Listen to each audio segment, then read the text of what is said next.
Hello again, folks. I just want to give a quick update on the CassetteFlow project I've been working on. And I've been focused on two areas recently. And that's the first of which is the ability to dynamically play back content. And secondly is to be able to make use of the VU meters of this tape deck. So for the first part, the dynamic content playback, the need for this arises because it occurred to me that every time I wanted to make quote-unquote a mixtape, I had to put encode information on the tapes that contain what digital file to play back at what time. Now for cassettes, this is not really an issue because it's quite easy just to record cassettes, tracks to cassettes, especially using the software. So it's just selecting what goes on side A, selecting what goes on side B, and then hitting play in the software and play on the cassette deck, and we all set. However, for my reel-to-reel, that's more of an effort. So I wanted a way to just put arbitrary time code information on the cassette, and then allow the software to dynamically match the time code on the tape to whatever audio file I wanted to play. So that actually works up pretty well. So now all I got to do is select, okay, I want this on side A and I want that on side B. So we're seeing this right now. So this is again, all that's on this tape is just generic time code information, and then the software is matching the files I wanted to play on side A to that time code. So I could just easily go in here and shuffle this and have the content dynamically change.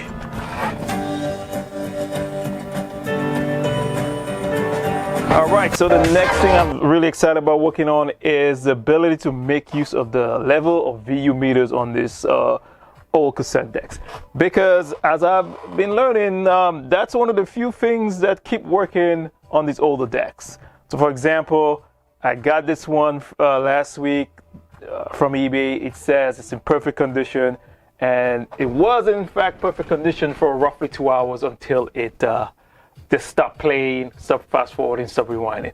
However, the VU meters still work, so it makes for great display. All right, now to what how do we make use of the VU meter, even though if we look at the waveform of the CassetteFlow data, it's just loud square waves. And if we look below this is the waveform of the audio.